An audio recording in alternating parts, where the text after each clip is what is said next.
personas, alumnos, profesores de la maestría, pero están también presentes algunas personas relacionadas al hogar. Y yo quiero pedir a Mario de presentarnos las personas y siéntanse cómoda en nuestra compañía. Invito a todos que pueden encender la cámara para que al menos podamos ver el rostro cuando ya nos podemos abrazarnos.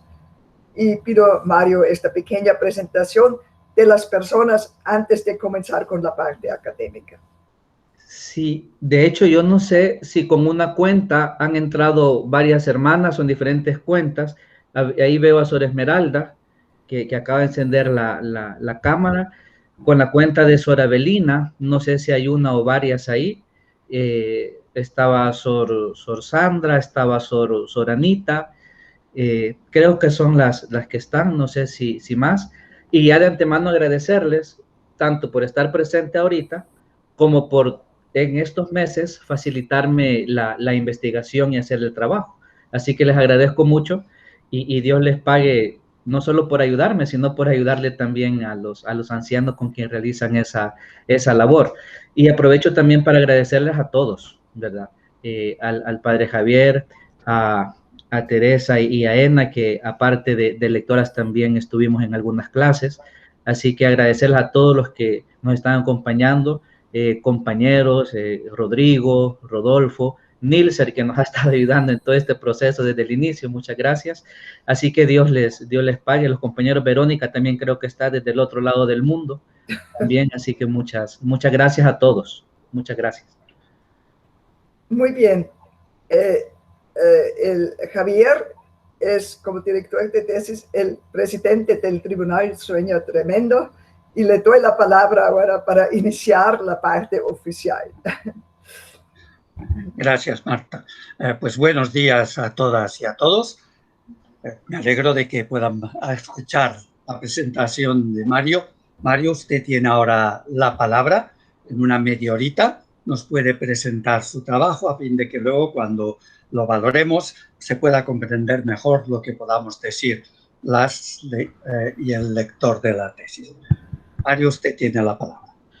Ok, me avisan por favor cuando logren ver la presentación.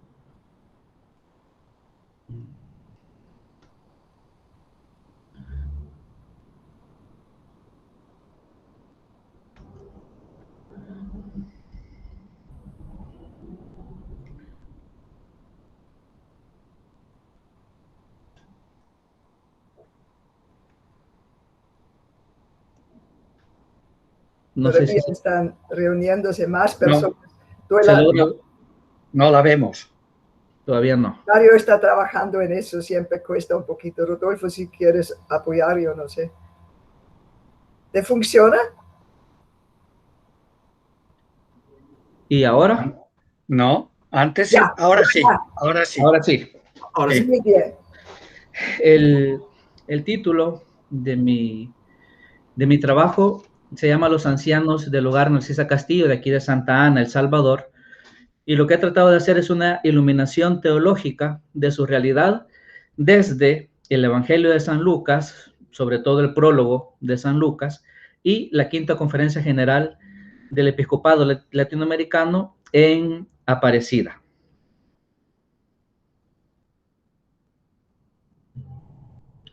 ¿Qué método utilicé para realizar esta presentación? Pues la misma que utiliza el CELAM, el del ver, juzgar y actuar. Y en ese mismo orden es en el que he dividido el trabajo. Hay un primer capítulo, una primera parte, que es el del ver la realidad del hogar, de hecho en un ambiente macro que sería el país de El Salvador.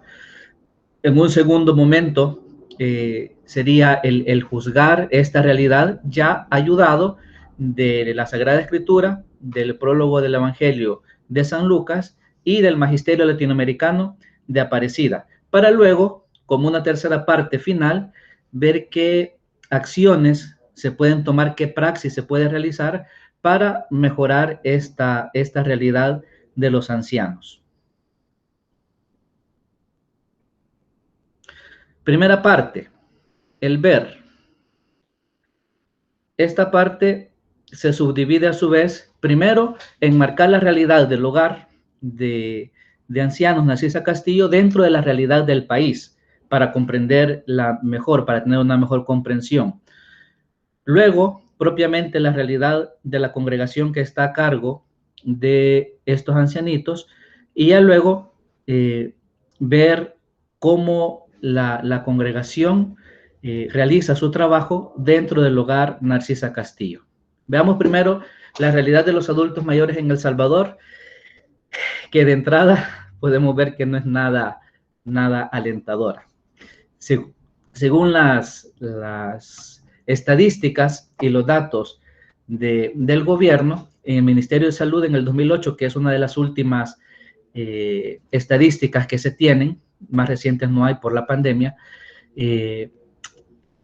están los datos de que existen 745.874 ancianos en el país. Aquí es adulto mayor de los 60 años en adelante, que representaba en el 2018 un 11.22% de toda la población del país. Y a su vez, la Dirección General de Estadísticas y Censos, DIGESTIC, proyectaba que en el 2020, el año anterior, serían ya no 745.000, sino 784.248, con proyección de en el 2025 se tuviesen 1.146.194 ancianos. De entrada aquí podemos ver ya que la proyección, a pesar de conocerse El Salvador como un país joven, entre comillas joven, tiende exponencialmente a ser un país envejecido, a envejecerse progresivamente. Otros datos de la Secretaría de Inclusión del 2019, secretaría que, dicho sea de paso, ya no existe, el gobierno actual ya quitó esta secretaría, sostenía que por 16 jóvenes en el 2019 había una proporción de un adulto mayor, pero para el 2069, 50 años después, habría 2 jóvenes por un adulto mayor, para que se vea que es un país, es una realidad que tiende a envejecerse rápidamente. Y el Fondo de Población de las Naciones Unidas, en el 2019, hacía la proyección de que en el 2054 la población más numerosa será la anciana, la población mayor de 60 años. Entonces, lo que podemos advertir es que si vemos que ahorita en general hay pocos ancianos, dentro de pocos años serán la mayoría.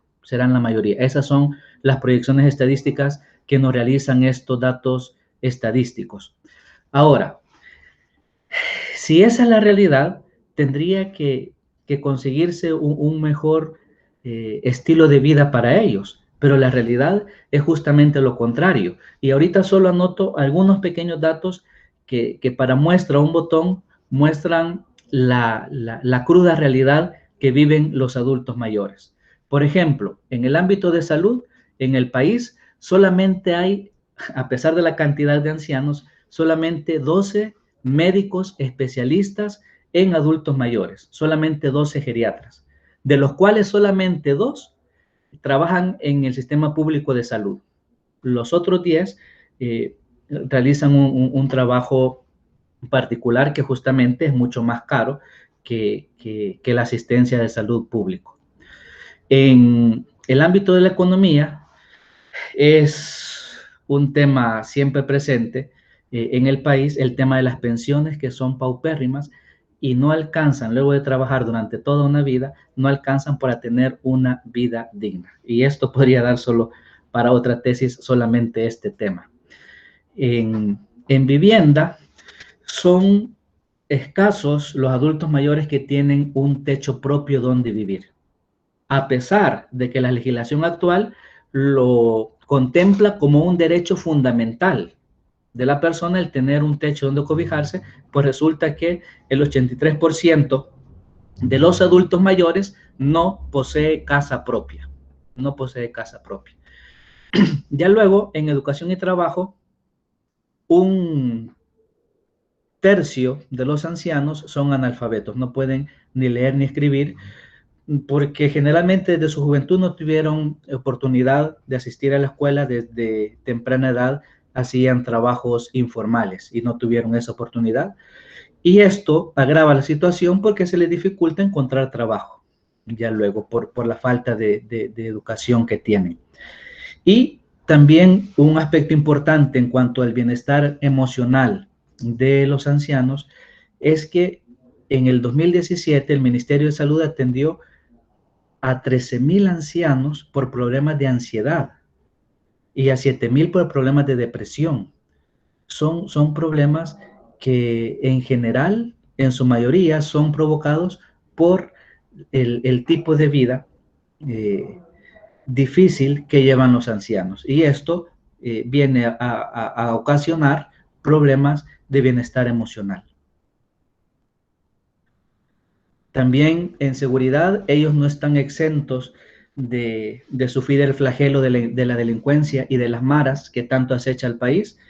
Según los datos de la Fiscalía General de la República del 2017, fueron 192 los ancianos asesinados y fueron muy numerosas las denuncias de robo, de hurto en la Policía Nacional Civil. 3,012 denuncias de hurto, 3,096 denuncias de amenazas y además del número de agresiones de todo tipo que también sufren los ancianos. Estos los que denunciaron, pero en su mayor parte ni siquiera llegan a denunciar todas estas agresiones.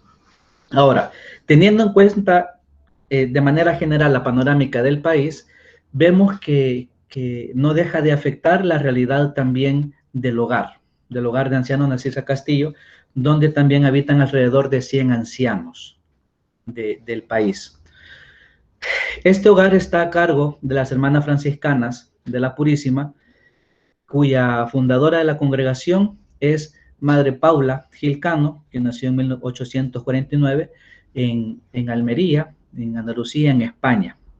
Y 30 años después de ella, de su natalicio, funda la congregación de las hermanas franciscanas de la Purísima, a causa del desbordamiento del río Segura, al sur de España, que ella, al ver la necesidad de cuidados en los más desvalidos, en los niños y en los ancianos, ella se ve la necesidad de crear una congregación para que atienda y dé respuesta inmediata a estas personas que estaban desprotegidas a causa de esta catástrofe.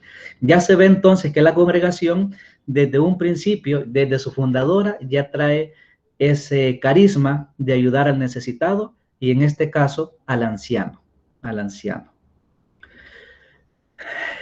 El hogar Narcisa Castillo de aquí de Santa Ana inicia sus labores en 1910 con una junta directiva que prefiere delegar el cuidado del hogar y de los ancianos a estas hermanas religiosas que vienen de España al país en 1939, 29 años después de haberse fundado el hogar. Y la situación actual del hogar en cuanto a su estructura y funcionamiento es siempre mejorable. Por ejemplo, espacios de accesibilidad idóneos para los ancianos que andan en muletas y en silla de ruedas, por ejemplo. Siempre es necesario adecuar los espacios, pero por falta de los medios económicos para realizarlo, pues no se tiene el ideal que se quisiera. Los estatutos del hogar privilegian justamente eso. La prioridad, el centro del funcionar del hogar es el adulto mayor, es el anciano.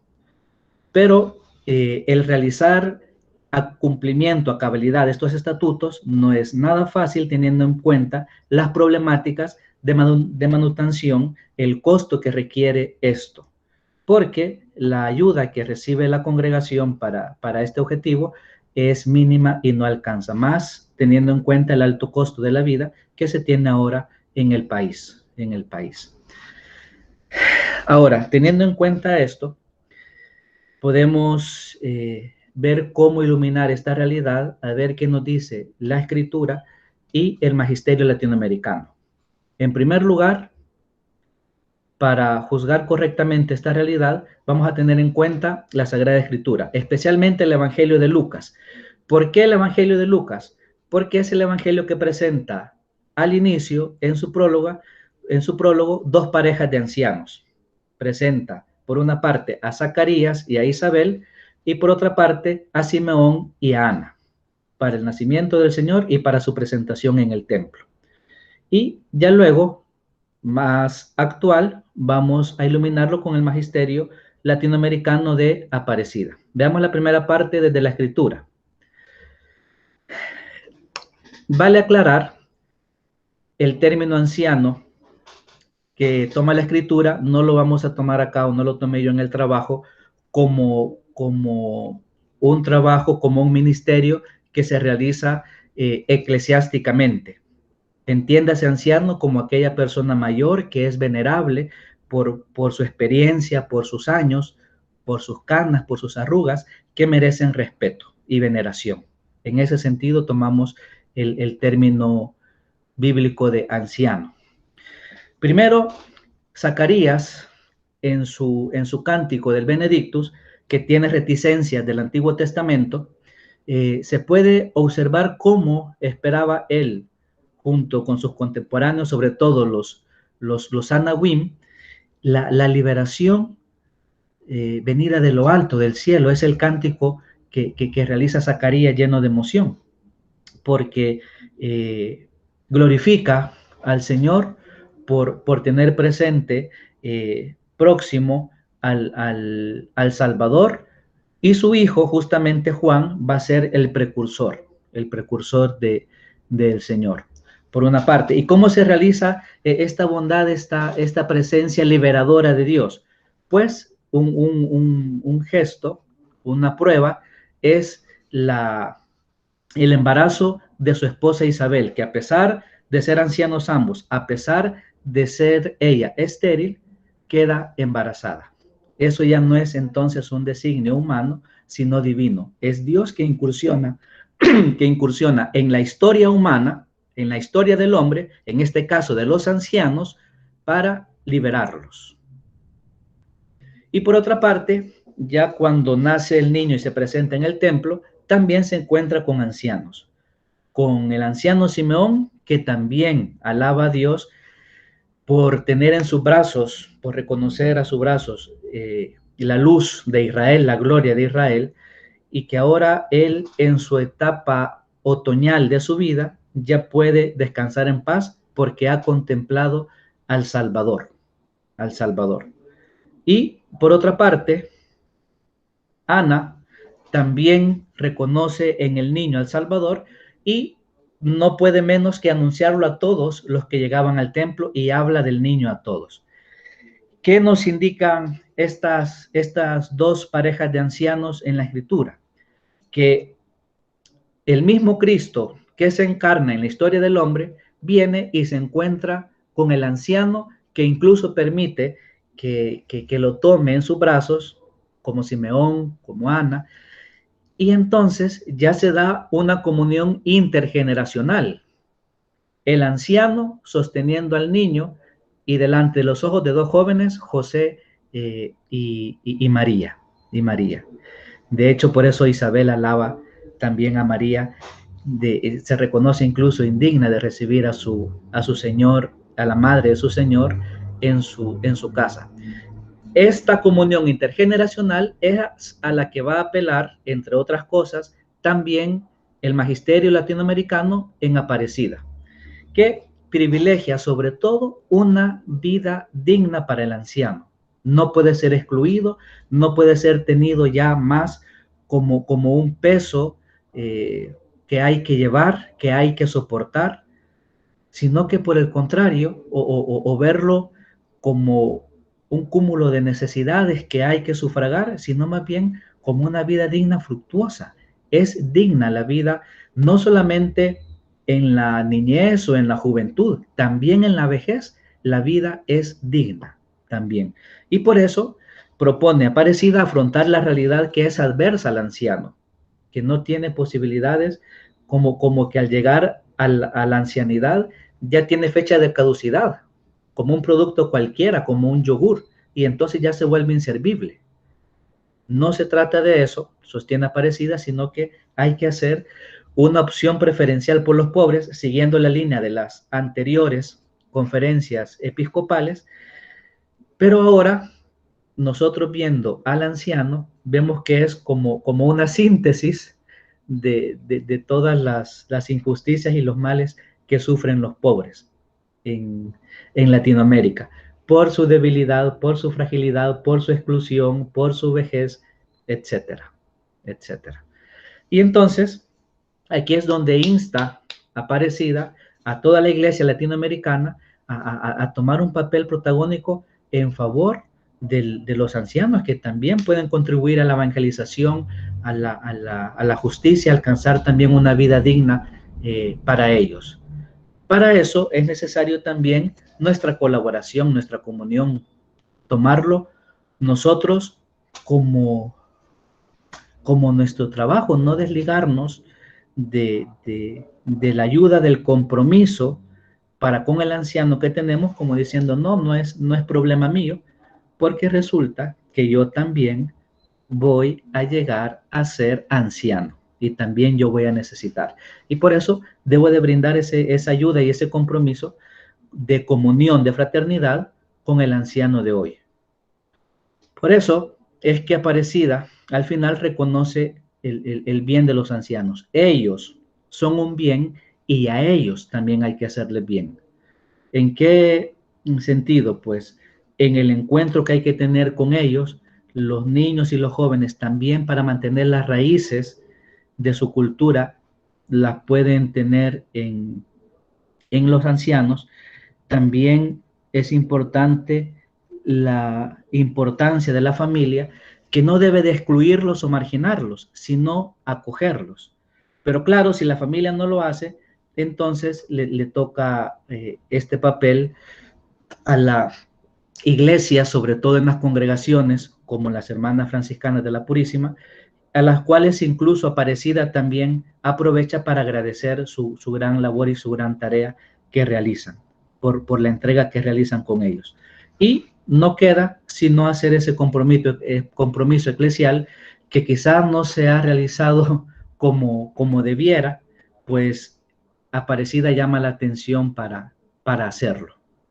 De modo tal que, entonces, teniendo en cuenta lo que nos dice la Sagrada Escritura, sobre todo el Evangelio de Lucas, y Aparecida, el Magisterio Latinoamericano, extraía yo algunas conclusiones al respecto de no quedarnos solo contemplando esta realidad de brazos cruzados, sino de actuar consecuentemente. Si hay que mejorar la situación del anciano de hoy, primero tengo que conocer su realidad. Ya Cristo en el Evangelio lucano me muestra que solamente haciéndome yo débil como Él, que se hace niño, se hace frágil, para vivir la fragilidad y la pobreza también del anciano, pues también tenemos que conocer también su realidad, vivir su misma vida para comprender los sufrimientos, las injusticias que padece el anciano de hoy. Si no, voy a permanecer impávido, no me va a decir nada la realidad del anciano si yo no la vivo con él, por una parte. Y por otro, conociendo su realidad, puedo anunciar las bondades que conlleva la vejez, la bondad de una vida que puede ser muy fructuosa. Por eso la imagen que puse bastante representativa de un ancianito del hogar, en que puede dar todavía mucho fruto. Es la raíz del pasado, de la experiencia, que puede dar mucho fruto en las nuevas generaciones. Y para eso no se puede hacer a un lado denunciar las injusticias que se cometen con ellos.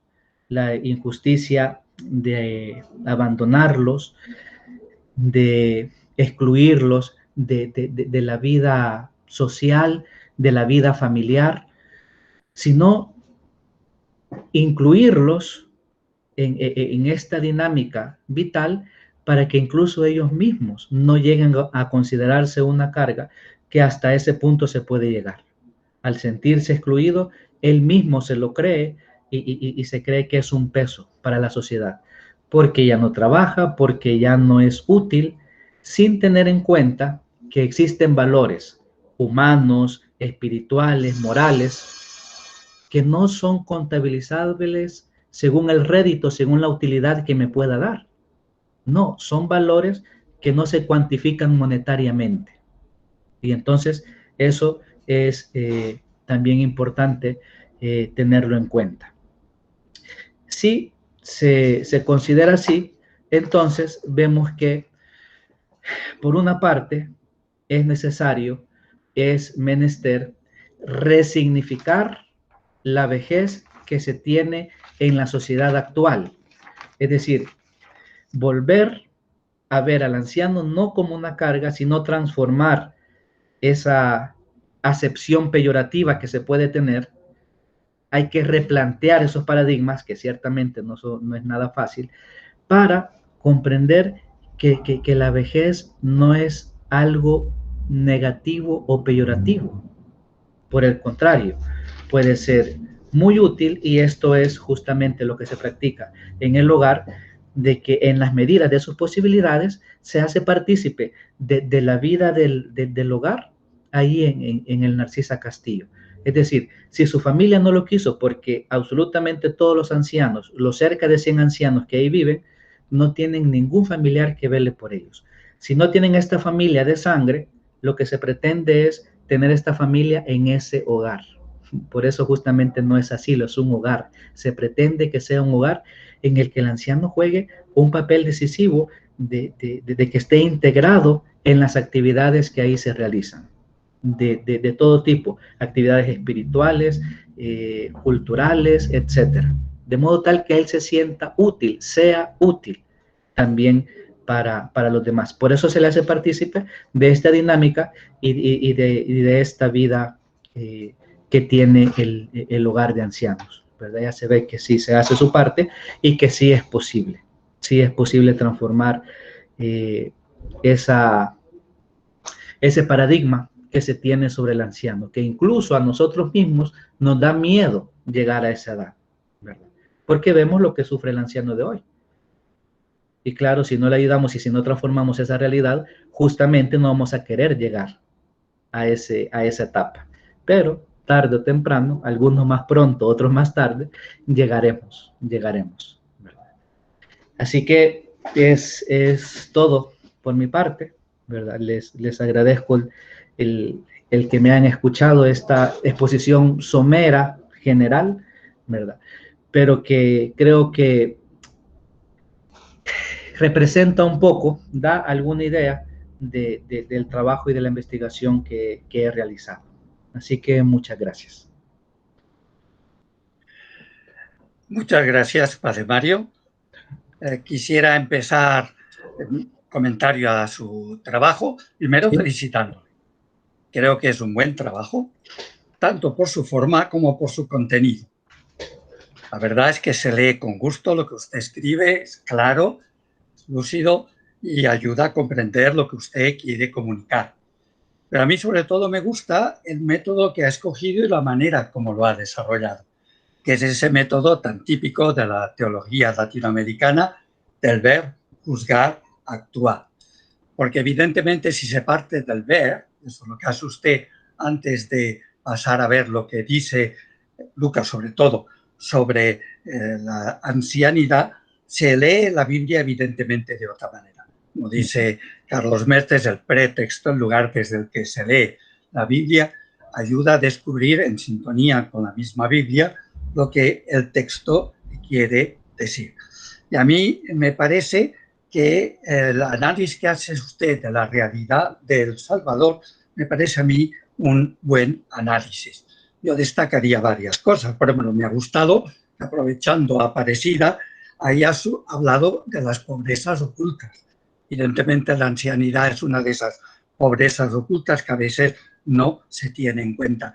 Y su crítica a esa sociedad neocapitalista, globalizadora, me parece justa, ¿no? El peligro del individualismo y el egoísmo fomentado por ese dominio de la economía neocapitalista globalizadora, me parece importante destacarlo.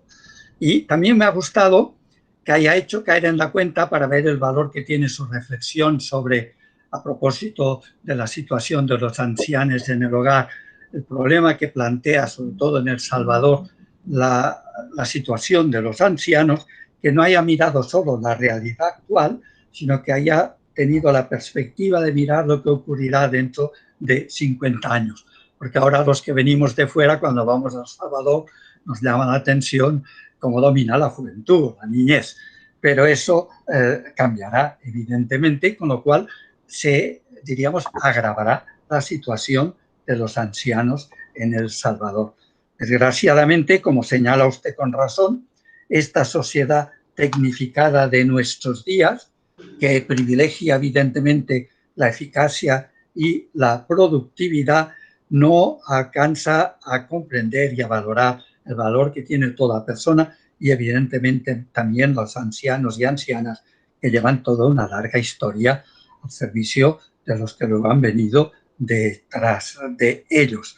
Y ese hecho pues nos debe ayudar a ser críticos con las estructuras sociales, políticas, económicas y a veces también religiosas que no son quizás cuantificables, pero que muestran hasta qué punto la situación que viven los ancianos en El Salvador es una situación preocupante y que, por tanto, hay que ver cómo se responde, sobre todo desde la Iglesia y la teología, al reto que ello nos plantea.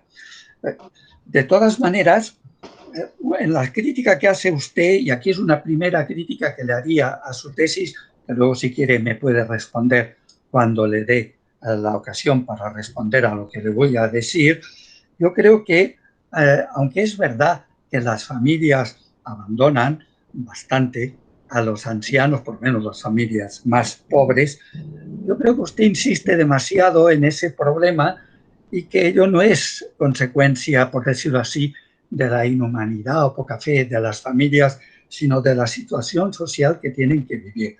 Yo creo que el problema más que en la familia está en la estructura social, en la situación, diríamos, social que vive El Salvador. Y supuesto que los pobres son la mayoría, desgraciadamente, en El Salvador, es comprensible que ante los problemas que plantea el cuidado de los ancianos, sobre todo si pueden trabajar algunos miembros de la familia, pues se sientan desbordados y no estén en condiciones de poder responder adecuadamente al reto que plantea. Evidentemente, el hogar y otras organizaciones pueden ayudar a este problema, pero es un problema, yo pienso, que vale la pena insistir. Usted ya lo hace, pero yo quizás insistiría aún más en la situación económico-política que vive el país y en general el mundo globalizado en el que estamos todas y todos, que es el que provoca que las familias no puedan responder a este reto que plantea el cuidado de los ancianos. Y otra cosa que también me ha gustado en su análisis de la realidad, a veces lo pone eso más en la tercera parte, es que ante este reto y ante este problema grave que vive la sociedad salvadoreña, no basta responder con un mero asistencialismo.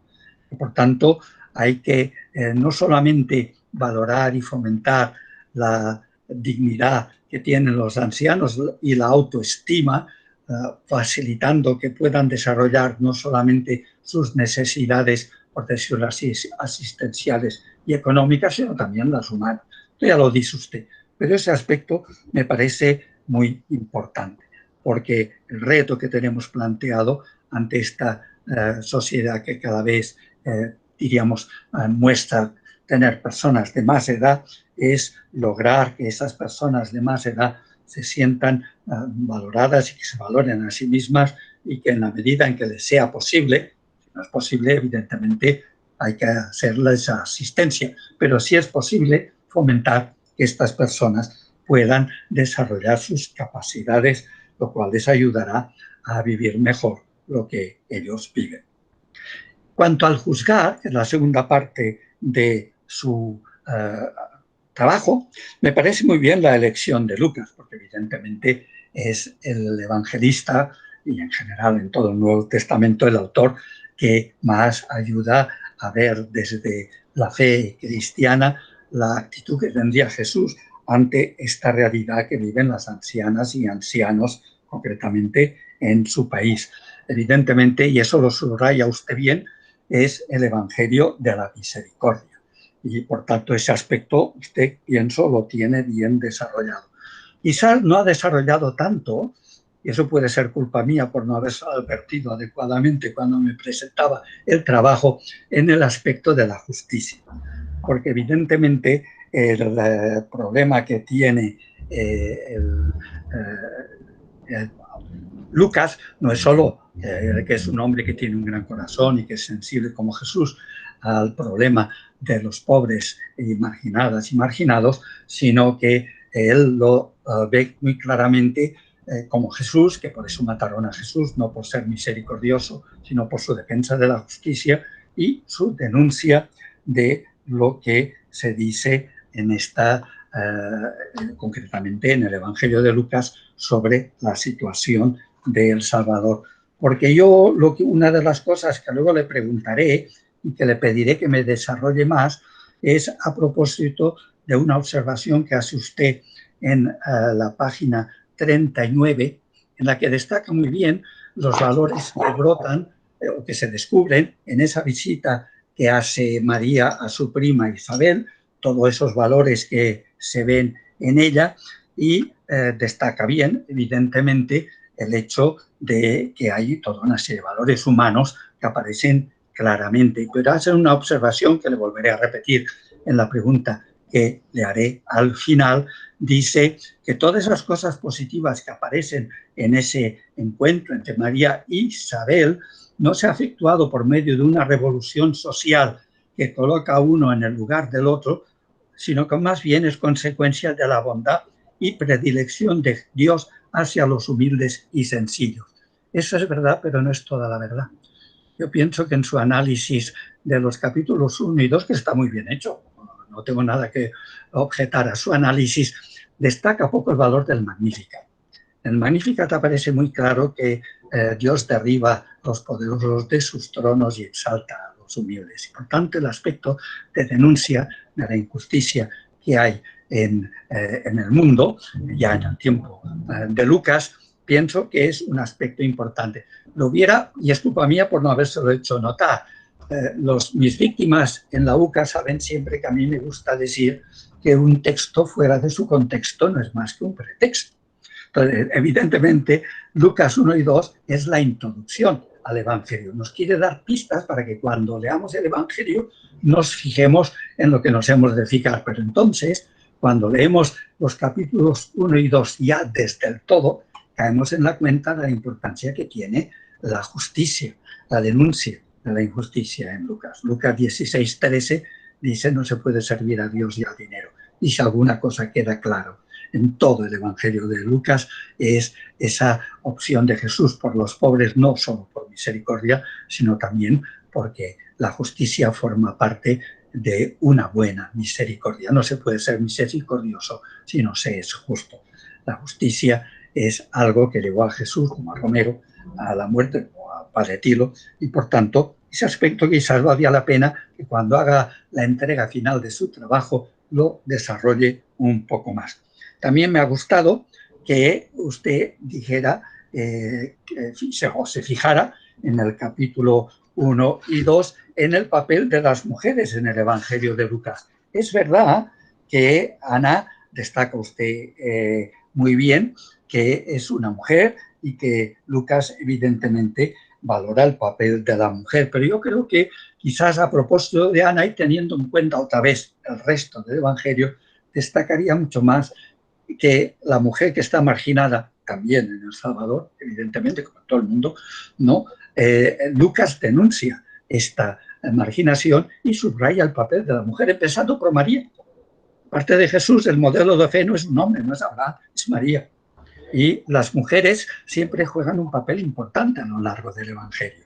Eso es una cosa específica de Lucas, y en una situación, en una sociedad machista, yo pienso que El Salvador, como en España, pero más quizás en El Salvador, hacer caer en la cuenta que el Evangelio de Lucas ayuda a discernir esta situación que viven las ancianas de modo especial en El Salvador, es una situación muy contraria a los valores que propone el Evangelio. Y luego me ha gustado mucho también todas las aplicaciones que hace a la hora de actuar, teniendo en cuenta evidentemente no solo Lucas, sino también a Aparecida, y subrayando que ahora la vejez es mucho más amplia, las personas vivimos mucho más, y que por tanto el problema que plantea a las ancianas y los ancianos en todo el mundo, pero de una manera especial en El Salvador, es un problema importante. Y por tanto, que hace una serie de propuestas que me parecen valiosas en orden a ver cómo se enfrenta esta realidad, no solo asistencialmente, sino valorando toda una serie de posibilidades que pueden parecer pequeñas, pero que son humanas y que posibilitan que, diríamos, esos ancianos y ancianas de El Salvador, cuyo ejemplo podría ser el modo como son tratadas y tratados en el hogar, pues es importante enfrentarla adecuadamente y ser coherentes con esos grandes valores evangélicos que Jesús evidentemente encarnó y que Lucas de alguna manera nos ayuda a ver de un modo especial. Por eso hace bien usted en hacer toda una serie de preguntas, ¿no?, que hay que hacerse ante esta situación que vivimos. Bueno, ya me he enrollado mucho, no voy a seguir hablando más. Todas esas observaciones no quitan mérito a su trabajo. Pienso que es un buen trabajo, está muy bien hecho, dice cosas muy bien dichas y bien formuladas, por tanto, no puedo menos de felicitarle. Pero como tengo que examinar, pues tengo que ser un poco malo, ¿no?, y hacerle caer en la cuenta cosas que yo creo que son mejorables de cara a que cuando entregue el trabajo pueda mejorar su presentación. Y acabo, por tanto, con dos preguntas. Primera pregunta es la que ya le he dicho a propósito de la visita de María Isabel. Si usted tiene en cuenta el conjunto global del Evangelio de Lucas, ¿cómo se podía ayudar a descubrir, partiendo sobre todo, ya que el Magnificat claramente da la oportunidad para poderlo hacer, cómo se podía ayudar a caer en la cuenta que en ese análisis de la realidad de las ancianas y ancianos en El Salvador no solo se ha de hacer desde el amor y la misericordia, que evidentemente se han de hacer desde ahí, sino también desde la justicia, porque es específico del cristianismo esa opción por los pobres, y no solo el anuncio de del valor del amor, sino también la denuncia de todas aquellas causas, que son muchas, que provocan que muchas personas, y de un modo especial las ancianas y ancianos, quedan marginados en El Salvador. Esa es una primera observación que me gustaría que me comentara. Y en segundo lugar, ¿cómo se podía insistir un poco más en la denuncia de la marginación que viven las ancianas y ancianos en El Salvador, teniendo en cuenta la legislación del Salvador? La situación, diríamos que el Estado no hace todo lo que debería hacer para crear y fomentar una sociedad más justa y solidaria.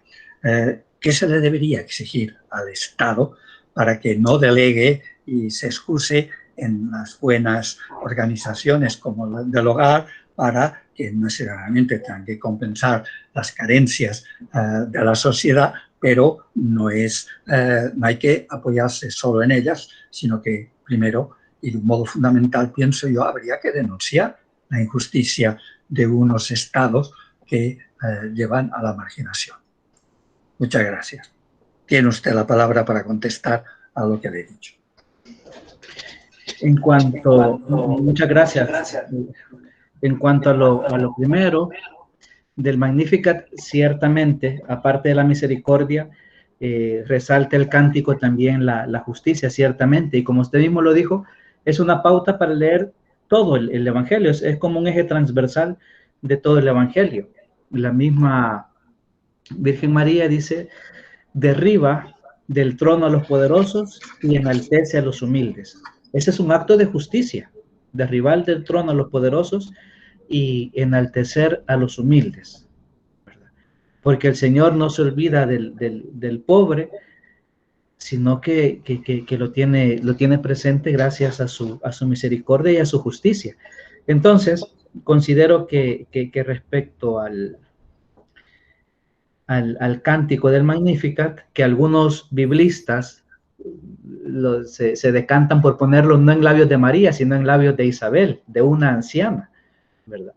Dicen algunos, es porque justamente el anciano espera eso, espera no lástima, sino justicia.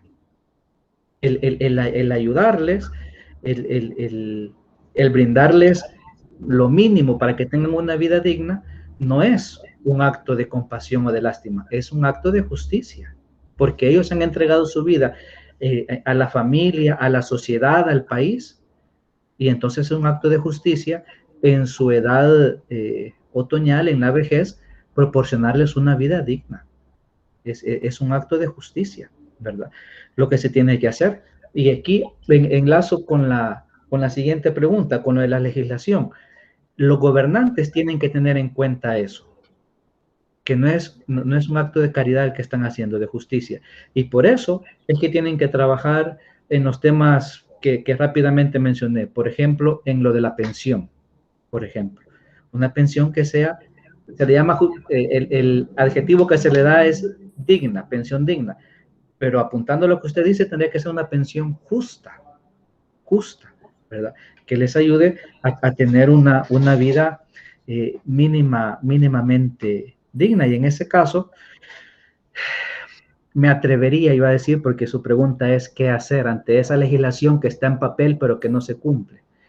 No sé si es muy osado de mi parte, pero con la ayuda que se le da al hogar, se hace mucha publicidad. La semana pasada llegó una persona de alto rango al hogar. Y entonces yo no sé qué tan conveniente sería el hablar directamente con ellos, porque visitan el hogar de vez en cuando y se hace mucha pompa y mucho alarde de la ayuda que llevan. Digo, se podría aprovechar incluso para decirles directamente a ellos, exponerles las carencias que se tienen para que puedan aumentar esa ayuda en justicia, ¿verdad? Y esa sería una denuncia directa, ¿verdad? En ese caso.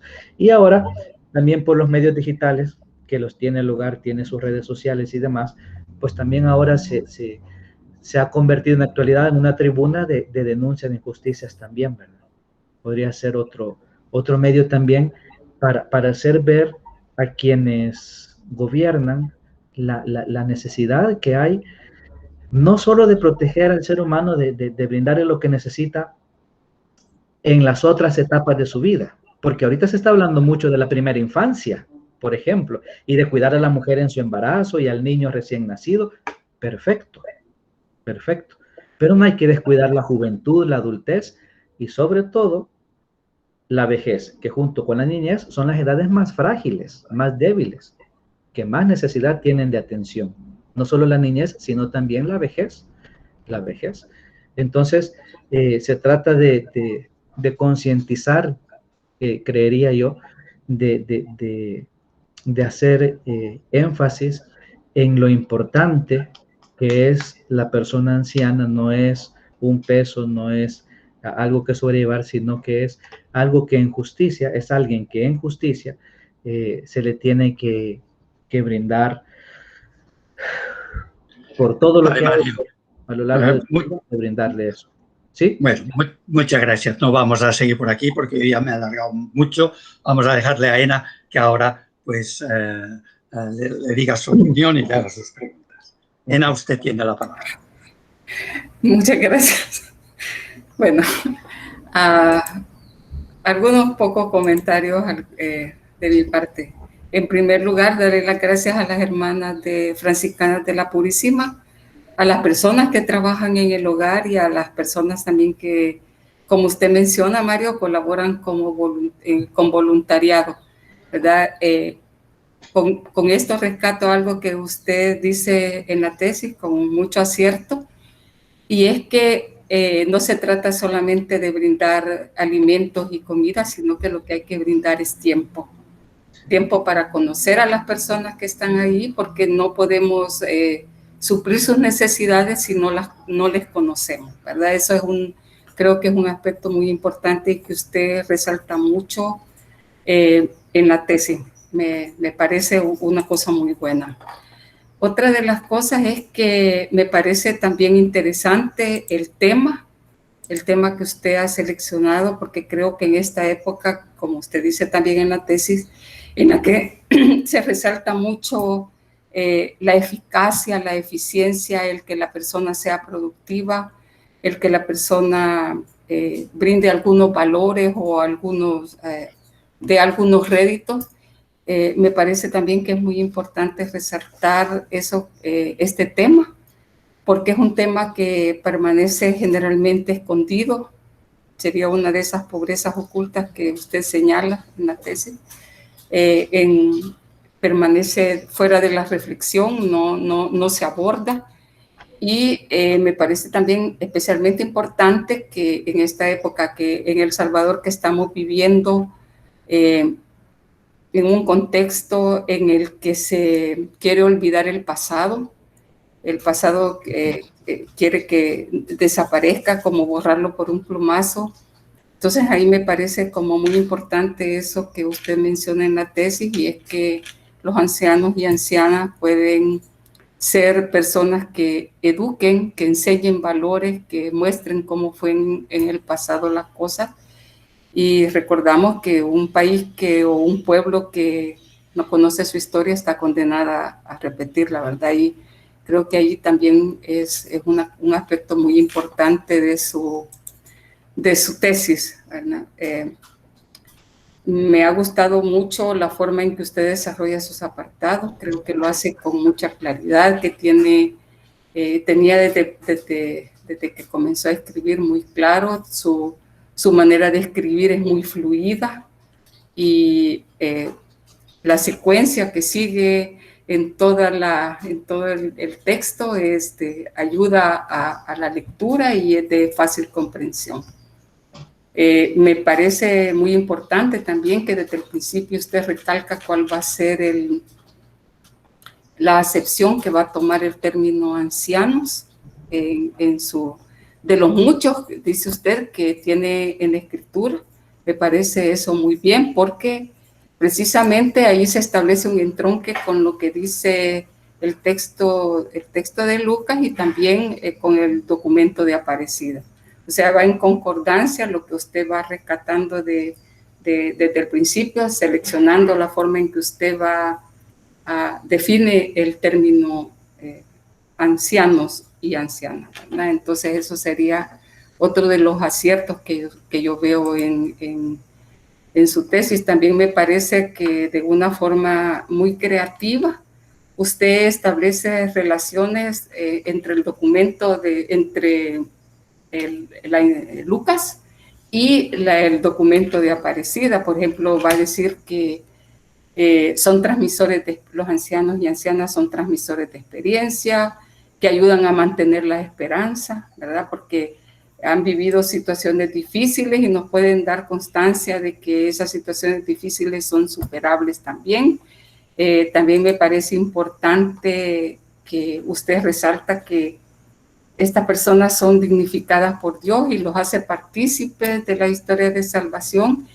Y quizás para mí uno de los aspectos más importantes es el encuentro generacional, ¿verdad? Que también va usted después a desarrollar en el documento de Aparecida y teniendo como luz el evangelio de Lucas, ¿verdad? Entonces, yo solo tengo una pequeña sugerencia que se la hago así con mucho respeto y aprecio, cariño, y es que creo que por cuestión, algo que usted ha mencionado cuando usted respondió a las preguntas, por justicia, debería de usarse un lenguaje inclusivo, ¿verdad? Y tengo para esto, aparte de la justicia que significa el visibilizar a las mujeres, me parece que esto es un aspecto importante para no seguir marginalizando. Ya de por sí las ancianas y ancianos están marginados y no incluir a las mujeres, no visibilizar que allá hay mujeres, es un aspecto que quisiera yo que usted tomara en cuenta en su texto. Además de eso, el Evangelio de Lucas, del que usted nos habla, nos habla sobre hombres y mujeres, ¿verdad? Entonces también ahí se visibiliza la parte que tuvieron estas mujeres en la historia de salvación. Y también, y no menos importante, es que en el hogar lo dirigen mujeres, ¿verdad? Son mujeres las que toman y tienen la responsabilidad de cuidar a estas personas y de brindarles todo eso que usted nos ha dicho en la tesis y en su exposición, que no le da la sociedad.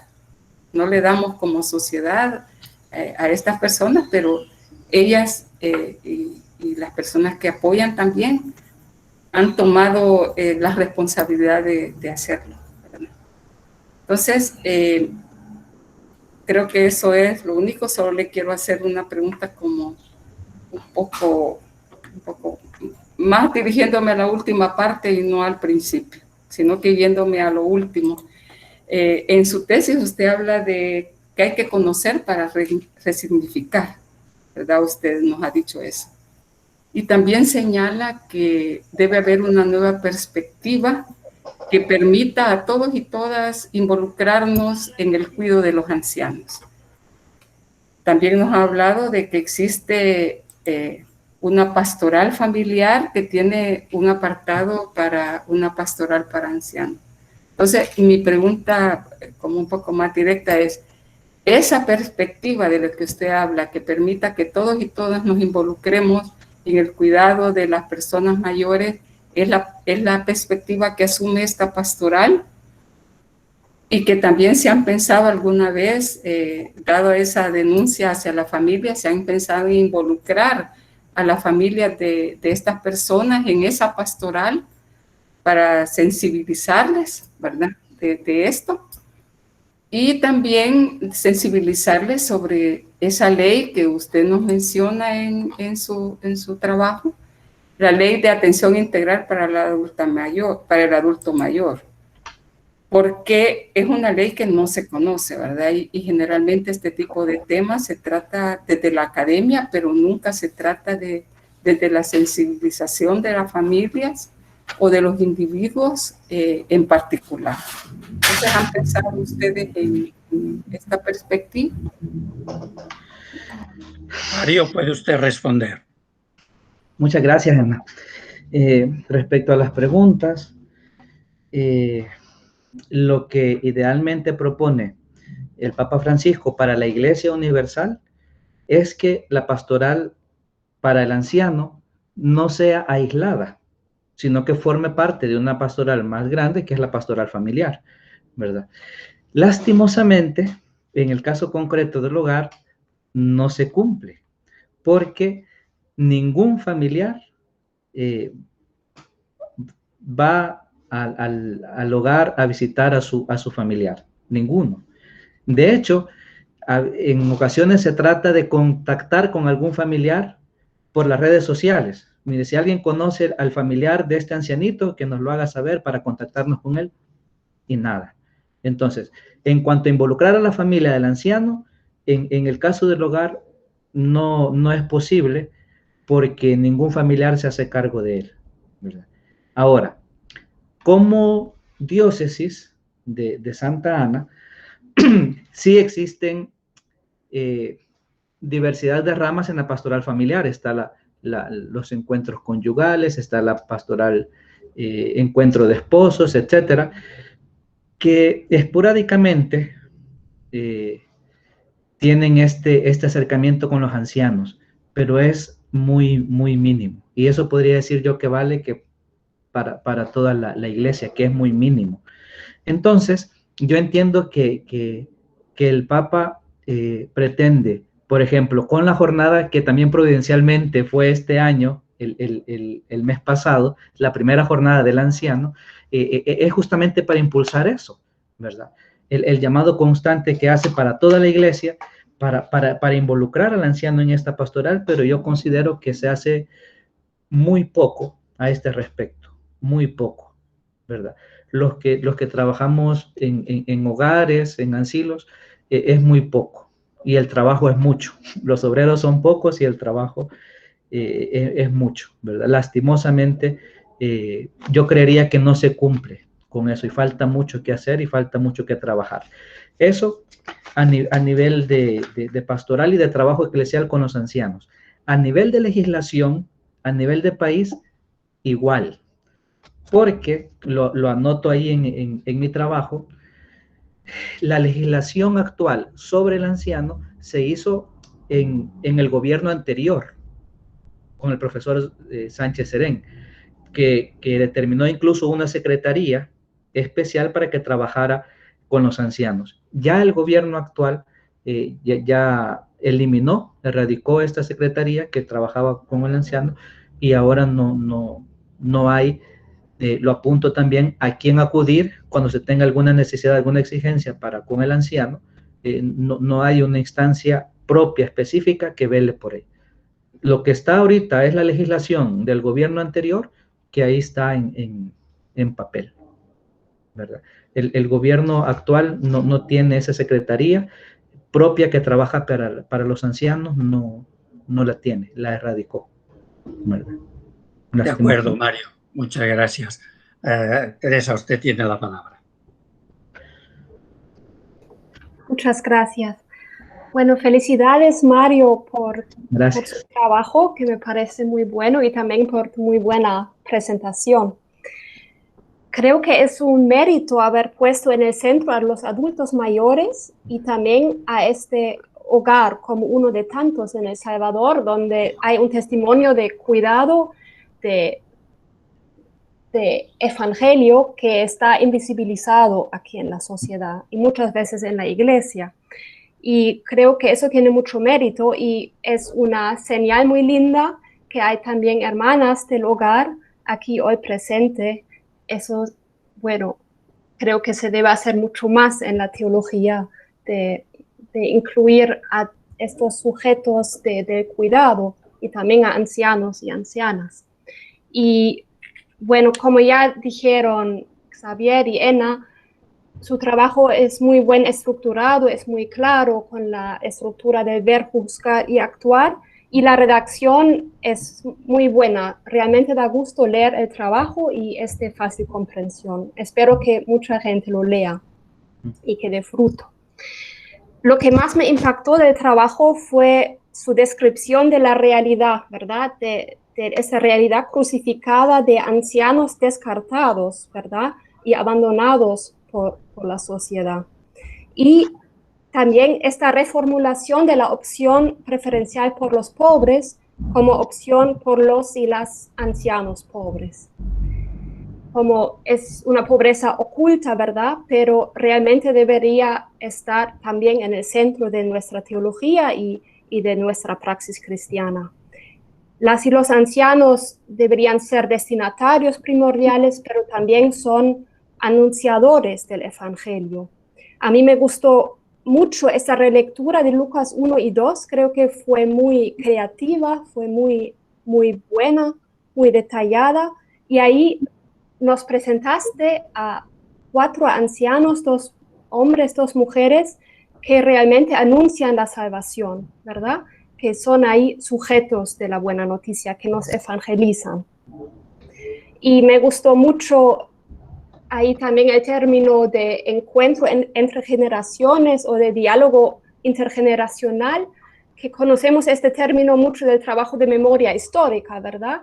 Donde los ancianos y los jóvenes realmente juntos hacen historia, trabajan la historia y construyen el futuro. Y de ver eso también desde la luz de Lucas, creo que es una novedad muy importante, muy buena. Sí, como ya mucho se ha dicho, no quiero repetir, pero yo creo que a la luz de Lucas, realmente has presentado al hogar, Narcisa Castillo, como lugar de salvación, y donde también se vive un testimonio, donde las y los ancianos no son puros destinatarios de asistencialismo, sino que donde son valorados, valoradas, y donde también participen en la vida activa en lo posible, y donde ellos y ellas, no solo por su actividad, sino por su testimonio, por su presencia, nos tienen algo que decir y nos evangelizan.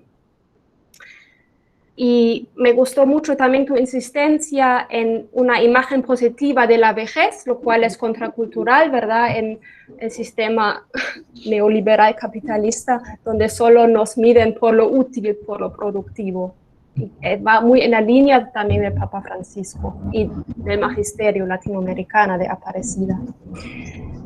Un punto que quizás me faltó un poco fue la realidad de las familias, de dónde vienen las y los ancianos. Bueno, ahora dijiste quizás ni hay contacto, quizás no se sabe, pero igual me faltaba un poco esta perspectiva de las familias que ya no pueden o quieren, creo que pueden cuidar a sus ancianos, y el rostro femenino de cuidado, porque en El Salvador y quizás en todo el mundo las tareas de cuidado son asignadas a las mujeres, que muchas veces sufren doble, triple responsabilidad de cuidados, de tareas, de trabajo, ¿verdad?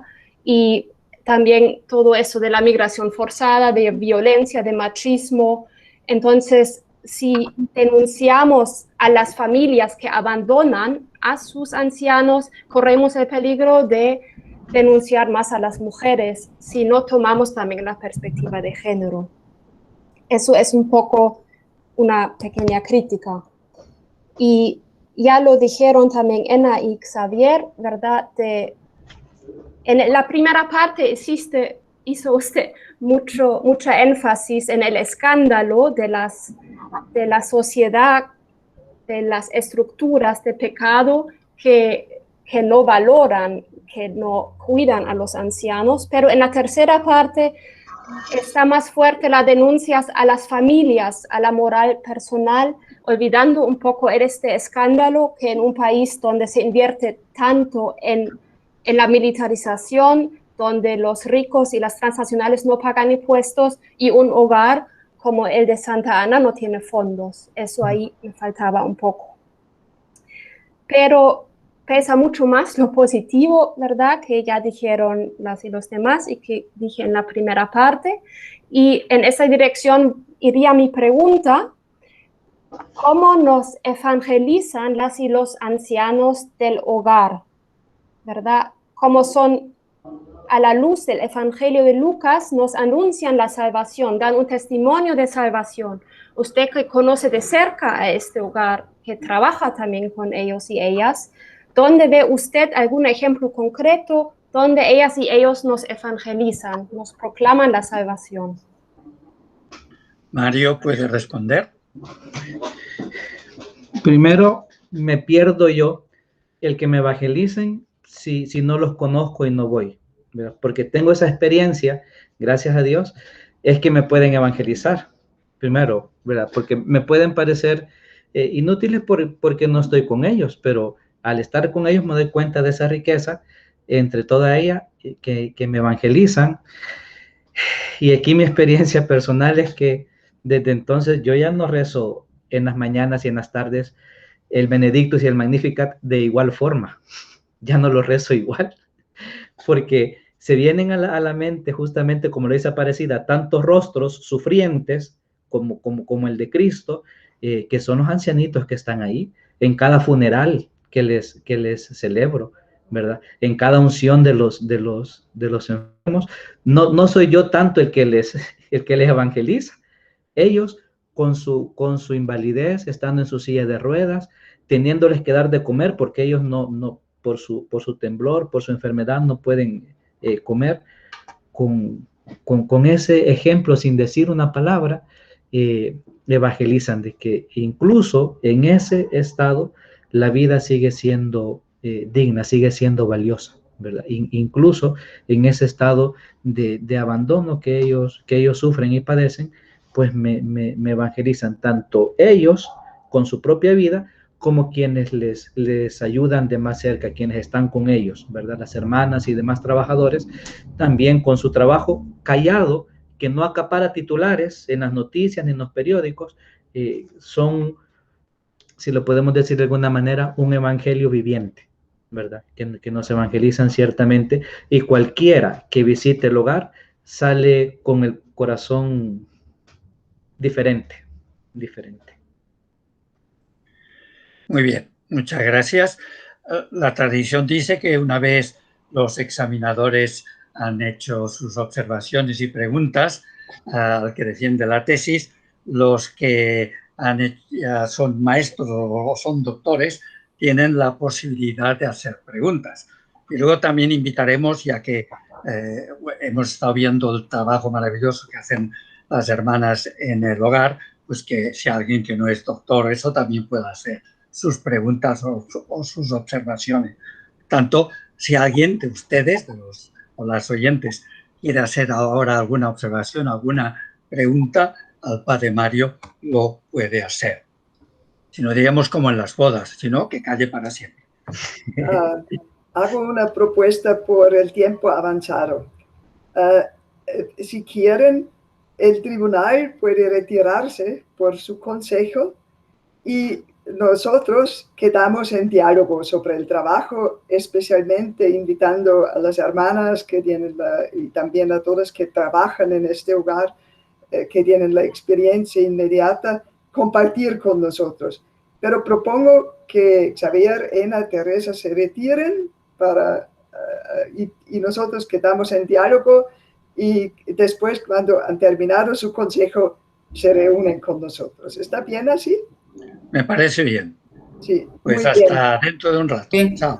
Sí. Okay. No se asustan, Xavier, Ena, Teresa van a desaparecer, y todos los otros que quedamos estamos muy invitados de compartir, hacer comentarios a Mario, que quizá puede todavía enriquecer su propuesta, o también seríamos muy agradecidos si las personas que trabajen en el hogar inmediatamente comparten con nosotros sus experiencias. Todos están muy invitados. No tengan pena, también todos de la maestría, todos están invitados de hacer, por favor, un comentario conciso, una pregunta concisa, para que la mayoría de nosotros puede comunicarse y enriquecer la reflexión de Mario.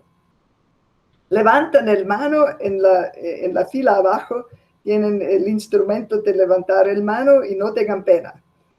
No tengan pena, anímense. Antonio, habla con voz alta. Anímate. ¿Qué quieres decir? ¿O estás tan tímido? Mire, cada uno de ustedes puede hablar, por favor. Para que animarse, quiero quizás primero compartir una experiencia personal. Mi mamá es de 95 y desde 3 años sufre de Alzheimer, ahora ya ha entrado en un estado de Alzheimer avanzado. Yo soy uno de estos familiares que no está con su mamá, y yo honestamente me propone mucha tensión. Tenemos, gracias a Dios, 2 mujeres muy entregadas que cuidan a mi mamá día y noche, y yo trato en la medida máxima que me permite mi trabajo estar con mi mamá. Pero está una tensión fuerte también en el primer mundo, ¿no? Y me enseña esta experiencia con mi mamá, que ella misma siempre se cuestiona: ya no sirvo, soy tonta, soy una carga para ustedes. Y decirle: no, mamá, tú no estás una carga, tú estás una alegría. pero esto es muy enraizado en las personas mismas. No es tanto una pregunta, sino un comentario que quiere invitar a todos a levantar la palabra, específicamente las personas de hogar. Quizá Mario es más apto de animar. No sean penosas. Veo que ahí está Sor Sandra y Sor Avelina, creo que está. No sé si nos pueden compartir algo. Son las que veo ahorita yo aquí. Sor Sandra, creo también es persona del hogar, ¿no? No sé, yo no estoy segura. Pero también otras personas están invitadas. Adelante. Buenos días. Muy buenos días. Se atreve. Adelante. Conectadas. Es un gusto poder compartir y haber escuchado, ¿verdad? Todo ya la ponencia del Padre Mario. Realmente muy enriquecedora, ya que desde la experiencia que él tiene también de encontrarse aquí, ¿verdad? En diferentes momentos en el hogar, creo que esto ayuda como que esta presentación del Padre pues tenga más fundamento, ¿verdad? Desde lo que él vive aquí en el hogar en muchos momentos, ¿verdad? Ya desde la atención espiritual que brinda a los adultos mayores, desde las eucaristías, la asistencia, ¿verdad? Los sacramentos. Pienso yo, ¿verdad? De que es una experiencia muy rica el escucharlo y se siente, ¿verdad? Que desde su vivencia, pues, esto tiene mayor sentido. Así que mis felicitaciones y ahí vamos caminando todos en esa lucha, ¿verdad? En ese trabajo grande de acompañar y hacer sentir a la persona, a los adultos mayores, esa cercanía y esa buena nueva también, ¿verdad? De llevarles esperanza a tantas personas que quizás la han perdido por la misma realidad de la vida. Muchísimas gracias, Sor Esmeralda, por su valor, y también quiero añadir una cosita. Deja encendida la cámara. Quiero felicitarle y agradecerle porque por esta experiencia con mi mamá, que yo sé que duro, yo creo es siempre también el peligro que romantizamos algo, el pobre, la vejez, el mayor con sus problemas también psicológicos, tiene sus momentos malos, y donde relacionarse con paciencia, con cariño, con saber profesional, con personas con Alzheimer, por ejemplo, que no son responsables por sus agresiones, pero uno se siente afectado, ¿no? Creo eso necesita una gran estabilidad psicológica que la persona que cuida, y también mucho profesionalismo, y eso quiero solamente expresar mi respeto por ese trabajo, ¿no? Ellas son santas, Marta, ya se santifican ahí. No vamos a lo santo, a lo romántico. Son seres humanos cabal, y eso ya es mucho. Realmente sí es una tarea grande y requiere de mucha paciencia, mucha empatía, el poder brindar nuestro servicio a los adultos mayores, y también mucho profesionalismo. Nosotros como congregación pues también nos preparamos en esta parte, ¿verdad? En enfermería, bueno, en diferentes, ¿verdad?, carreras, para brindar un mayor servicio, ¿verdad?, a todas estas personas que realmente lo necesitan. Muchas gracias, Esmeralda. Muchísimas. Vamos a conocernos un día. Muy bien. ¿Quién más quiere opinar? Javier ya entró y desapareció otra vez. ¿Quién más quiere levantar la palabra? Siéntense libre. De los compañeros de Mario o quien sea. Ahí está Gloria. Gloria. Sí. O quien sea, ¿no? No sé quién. Adelante, Gloria. Yo solamente quiero... Muchos mayores, ¿no? Yo solo quiero agradecer a Mario por su trabajo, por esa valentía de ser el primero también entre nosotras y nosotros, de dar este paso tan grande. creo que eso es muy importante para todos las y los que estamos después. Así que te agradezco, te felicito, Mario. Creo que un abrazo de parte mía y, no sé, tus compañeros, tus compañeras. Gracias. Y qué hermoso tema también has escogido. Para mí, en este momento en que la vida de nuestra sociedad como se mide por la eficacia, por la rapidez con que puedes responder a las exigencias, a la productividad, creo que es un tema maravilloso, como desde la precariedad, desde la vulnerabilidad de las vidas, no sé, que ya están cansadas, gastadas, se puede anunciar la buena nueva del Evangelio, se puede, no sé, transmitir otros valores. Creo que eso es algo maravilloso. Yo creo que es un gran tema, así que lo agradezco y ha sido muy aportador para mí lo que tú planteas y también todo el diálogo con los profesores, las profesoras. Así que Muchísimas gracias. gracias, Gloria, Gracias, Gloria. representante de todos tus compañeros.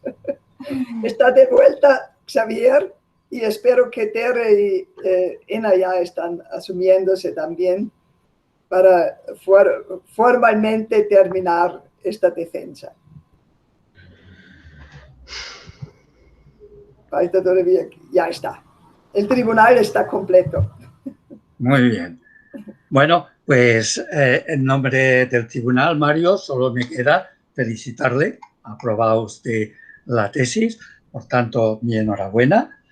Ya solo falta que la entregue con las observaciones que hemos hecho definitivamente, pero tanto la tesis como el examen de la tesis o la defensa la hemos aprobado. Muy bien, enhorabuena, y disfrute de su trabajo y ojalá pues nos ayude a todas y a todos a reflexionar un poco más y actuar un poco mejor frente a ese problema tan serio que plantea ahora el hecho de que cada vez las ancianas y ancianos somos más y por tanto esto representamos un problema para la sociedad. Mi enhorabuena pues y muchas gracias por su trabajo. Muchas gracias a usted también por su gran ayuda. Siempre fueron muy acertadas sus observaciones. Muchas gracias y Dios le pague. Muchas gracias, en verdad. Me añado a las felicitaciones como directora de la maestría y decirles a todos, Mario es el primogénito de la maestría virtual. Es En ese cierto. sentido, un gran aplauso para Mario. Gracias. Es cierto. No había caído en la cuenta de eso, es cierto. Le felicitamos de verdad. Honestamente, estoy muy agradecida por estos lazos profundizados con el clero salvadoreño en esta hora que también estamos esperando la beatificación de Rutilio, y también por tu valor como sacerdote, como varón salvadoreño, poner en el centro de atención algunas de las personas más vulnerables de este país, ¿no? Yo creo esto es un gran símbolo y estamos felices como maestría sobre eso. Ahora yo diría, está permitido de abrazar a Mario, ahora es dejado a la creatividad de ustedes, como lo hacen virtualmente, y después se haría el cafecito con tamaritos y no sé qué. Pero eso con todo este chunche virtual se complica un poquito, pero está dejado a la creatividad de ustedes, como lo hacen. Al menos pueden encender la cámara rápido y darles algunas palabras. Yo sin mucha creatividad quiero felicitar a Mario y decirle que me siento muy contenta por su logro, ¿verdad? Que también es nuestro primer bebé, podríamos decir, dentro de la maestría virtual, es nuestro bebé. Y me alegra mucho que sea con una tesis que realmente creo que toca algo muy profundo de la sociedad salvadoreña. Los ancianos y ancianas no deberían de ser, o no deberíamos de ser un problema, sino que deberíamos de ser un apoyo a las demás generaciones, las que vienen detrás de nosotras y nosotros. Entonces, felicidades, Mario, y ya puede dar brincos y volteretas y todo para expresar su alegría. Muchas gracias, Ena. Que es la nuestra. Ena me ayudó con la bibliografía a comprar algunos libros ahí, así que gracias, aparte de las clases y todo. Muchas gracias, Ena. Muy agradecido.